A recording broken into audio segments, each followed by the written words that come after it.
Sumber hukum Islam. Sumber hukum Islam. Sumber hukum Islam merupakan suatu rujukan atau dasar yang utama dalam pengambilan hukum Islam. Sumber hukum Islam artinya sesuatu yang menjadi pokok dari ajaran Islam.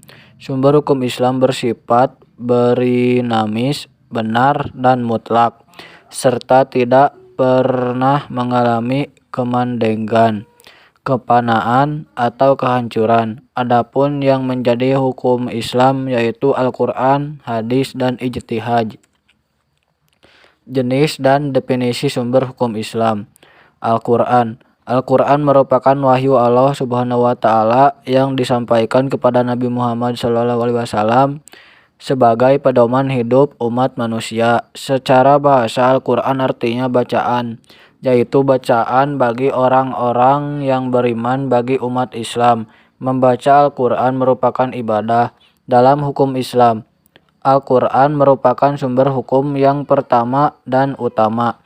Tidak boleh ada satu aturan pun yang bertentangan dengan Al-Quran. Hadis. Hadis adalah ucapan, perbuatan, atau takrir Rasulullah SAW yang diikuti atau dicontoh oleh umatnya dalam menjalani kehidupan. Ijtihad.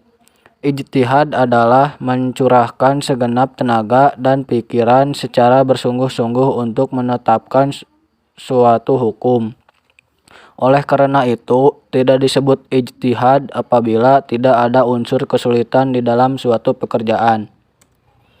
Urutan pengambilan hukum ijtihad Islam. Al-Quran, sumber hukum pertama. Hadis, sumber hukum kedua setelah Al-Quran. Ijtihad, sumber hukum ketiga setelah Al-Quran dan hadis. Mukjizat Al-Quran.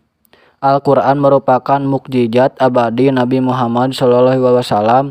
Fakta, sejarah, dan dalil-dalil Al-Quran telah dijelas menerangkan bahwa kemukjizatan Al-Quran itu berasal dari Al-Quran itu sendiri. Adapun kemukjizatan Al-Quran dapat ditinjau dari beberapa segi, diantaranya keindahan bahasa, munasabah, berita gaib, informasi sejarah, ilmu pengetahuan, hukum, dan bilangan. Fungsi dan peranan Al-Quran.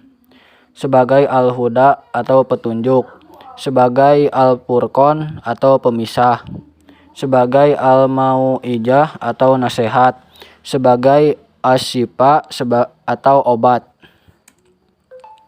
Fungsi As-Sunnah. 1. Menguatkan dan mengaskan hukum-hukum yang tersebut dalam Al-Quran atau disebut fungsi takkid dan takrir. 2. Memberikan penjelasan terhadap apa yang dimaksud dalam Al-Quran dalam hal. 3. Menjelaskan arti yang masih samar dalam Al-Quran. 4. Merinci apa-apa yang dalam Al-Quran disebutkan secara garis besar. 5. Membatasi apa-apa yang dalam Al-Quran disebutkan secara umum. 6. Memperluas maksud dari sesuatu yang tersebut dalam Al-Quran. Fungsi ijma. Meski Al-Quran sudah diturunkan secara sempurna dan lengkap, tetapi tidak semua hal dalam kehidupan manusia diatur secara detail oleh Al-Quran maupun hadis. Selain itu, perbedaan keadaan saat turunnya Al-Quran dengan kehidupan modern, sehingga jika terdapat masalah baru, maka diperlukan aturan-aturan dalam kehidupan sehari-hari. Jadi, saat itulah umat Islam memerlukan ijma sebagai sumber hukum yang ketiga setelah Al-Quran dan hadis. Fungsi qiyas. Al-qiyas dalam mengungkapkan hukum dari Al-Quran atau As-Sunnah. Semua peristiwa yang terjadi dalam kehidupan orang Islam pasti terdapat ketentuan hukumnya atau indikasi yang mengacu pada adanya ketentuan hukumnya. Jika ketentuan hukum itu disebutkan, maka haruslah dicari indikasi mengacu pada ketentuan hukum tersebut dengan berijtihad. Ijtihad itu adalah al-qiyas.